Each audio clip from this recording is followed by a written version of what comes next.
Hi అండి, ఎలా ఉన్నారు అందరూ? Welcome to the Mounika Simha blogs. ఈరోజు నేను బ్రౌన్ రైస్తో చికెన్ బిర్యానీ రెడీ చేసి చూపించాలనుకుంటున్నానండి. బ్రౌన్ రైస్ వచ్చేసి వెయిట్ లాస్ రైస్ అండి.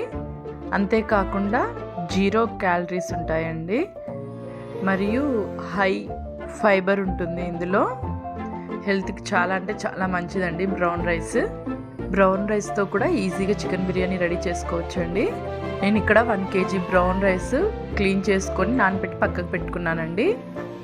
నెక్స్ట్ వచ్చేసి మనం ఏ గిన్నెలో అయితే చికెన్ బిర్యానీ రెడీ చేసుకుంటామో ఆ గిన్నెలోకి నేను ఇక్కున్నాను.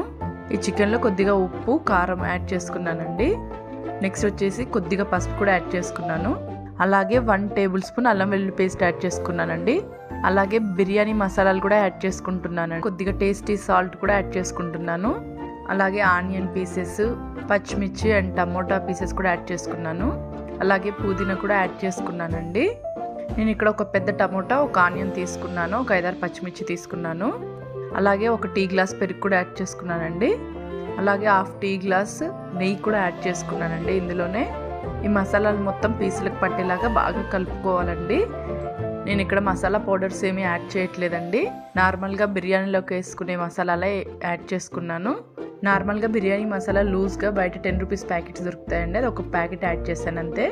మొత్తం కలుపుకున్న తర్వాత ఒక 1/2 టీ గ్లాస్ నూనె యాడ్ చేసుకున్నాను. అలాగే ఒక నిమ్మకాయ రసం కూడా, ఒక నిమ్మకాయ తీసుకున్నానండి, చిన్న సైజు. మొత్తం యాడ్ చేసుకున్న తర్వాత బాగా కలిపి పక్కకు పెట్టేసుకుంటున్నానండి ఒక 15 మినిట్స్. నెక్స్ట్ రైస్ ఉడికించుకోవడానికి ఒక గిన్నెలో నీళ్ళు తీసుకున్నానండి. అందులో కొద్దిగా కల్లుప్పు యాడ్ చేసుకున్నాను. అలాగే దాల్చిన చెక్క, లవంగ, యాలక్కాయ, బిర్యానీ ఆకు ఇవన్నీ యాడ్ చేసుకున్నానండి. వాటర్ బాగా మసిలిపోయిన తర్వాత కొద్దిగా రైస్ యాడ్ చేసుకోవాలండి. ముందుగా నానబెట్టుకున్న బియ్యం మొత్తం యాడ్ చేసుకున్న తర్వాత ఒక లైట్గా ఉడికిస్తే సరిపోతుందండి. ఎక్కువ టైం పట్టదు ఇది ఉడకడానికి రైస్. ఇక్కడ మీరు చూసినట్లయితే నాకు రైస్ ఉడికిపోయిందండి. నార్మల్గా బిర్యానీ రైస్ 50% అలా ఉడికితే సరిపోతుందండి. ఇది కంపల్సరీ 70% ఉడకాలండి. అలా ఉడకలేదంటే కొంచెం గింజలుగా తగులుతుంది బిర్యానీలో. 70% రైస్ ఉడికితే టేస్టీగా ఉంటుంది బిర్యానీ. ముందుగా కలిపి పెట్టుకున్న చికెన్లో కొద్దిగా పుదీనా యాడ్ చేసుకున్నానండి. అలాగే ఉడికించుకున్న రైస్ కూడా కొంచెంగా తీసి చికెన్లోకి యాడ్ చేసుకుంటున్నాను. రైస్ మొత్తం ఒక లేయర్ మొత్తం వేసేసినాక తర్వాతకి మధ్యలో కొద్దిగా పుదీనా యాడ్ చేసుకుంటున్నానండి. ఇలా పుదీనా యాడ్ చేసుకోవడం వల్ల బిర్యానీ మంచి టేస్ట్ ఉంటుంది, ప్లస్ ఫ్లేవర్ కూడా చాలా బాగుంటుందండి. నేను ఇక్కడ పుదీనా యాడ్ చేసిన తర్వాత నెక్స్ట్ లేయర్ కూడా యాడ్ చేసేసుకున్నానండి. రైస్ మొత్తం యాడ్ చేసినాక పైన కొంచెం లైట్గా పుదీనా మళ్ళీ యాడ్ చేసుకున్నానండి. నేను ఇక్కడ కొద్దిగా పాలల్లో కొద్దిగా బీట్రూట్ జ్యూస్ కలిపి యాడ్ చేసుకుంటున్నానండి. ఇలా రైస్ మొత్తం అప్లై చేసుకున్నానండి. నెయ్యి వేసుకున్న తర్వాత మూత పెట్టేసేసి స్టవ్ మీద పెట్టుకోవడమేనండి. స్టవ్ మీద పెట్టుకున్న తర్వాత 5 మినిట్స్ హైలో ఉంచాలండి. ఒక 10 మినిట్స్ స్లిమ్లో ఉంచితే రెడీ అయిపోతుందండి.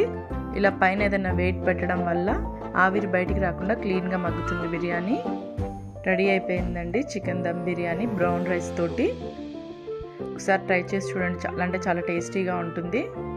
నా వీడియో ఎలా అనిపించిందో కామెంట్ సెక్షన్లో కామెంట్ చేయండి.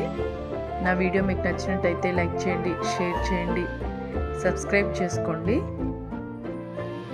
థ్యాంక్ యూ వెరీ మచ్ అండి.